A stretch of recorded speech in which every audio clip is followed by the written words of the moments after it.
Eder, Mac, Pallister. Nel momento in cui lei, sono le 16 e non è a casa, non comincia ad allarmarsi? Quando comincia ad allarmarsi lei? Certamente allarmarmi per il fatto che alle 4, alle 5, alle 6, alle 7 di sera non mi sono mai allarmato. Perché devo allarmarmi? Perché scopre che il telefonino è a casa, per esempio. E questo l'ho scoperto dopo. Quindi lei si è accorto più tardi che il telefonino era a casa? Io penso verso le 5:30, 5:40, così, quando è arrivato questo messaggio sul telefono di Viviana. Tuttavia non si preoccupa ancora? No. Era successo che lasciasse il telefono a casa?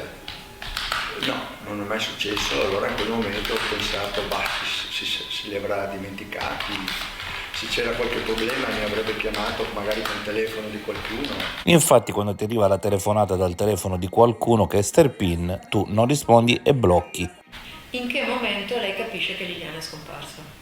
Il momento in cui Gabriella ha insistito tantissimo di andare a fare una segnalazione in questura, e allora a un certo punto ho detto sì, va bene, andiamo a fare, ma sennò io altrimenti difficilmente sarei venuto quel giorno.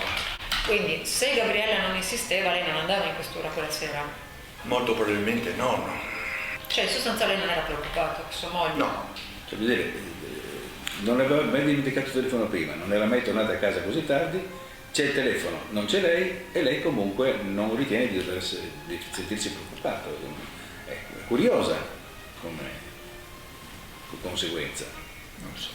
Ma non era strano che avesse lasciato i telefoni a casa? Mi sono un po' meravigliato, ma però non mi sono creato problemi così. Ormai ci sono telefonate che non so neanche di... Cioè, mi hanno telefonato gente, però non mi sono preso... detto... No? Io ho sempre risposto, mi chiamano le ex amiche. Hai sempre risposto tranne che a Claudio, allora lo conoscevi. E poi a un certo punto noi abbiamo qua dei vicini che siamo molto in confidenza, li chiamo, gli ho detto guarda venite giù perché sono già le 6 e non ho notizie. Loro sono venuti qua, abbiamo aspettato, cosa facciamo, cosa è? Questo consiglio, a un certo punto verso le 10 ero veramente sotto tensione, ho detto andiamo in questura, facciamo una segnalazione perché vediamo se è successo qualcosa. Abbiamo telefonato, mi pare, in ospedale, pronto soccorso, per vedere se c'era questo nominativo così.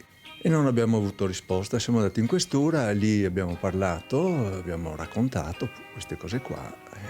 Io mi sono fatto accompagnare da questa mia amica, questi miei amici che sono venuti qua, perché ero veramente sotto shock. Ehi, non dimenticare di iscriverti a questo canale.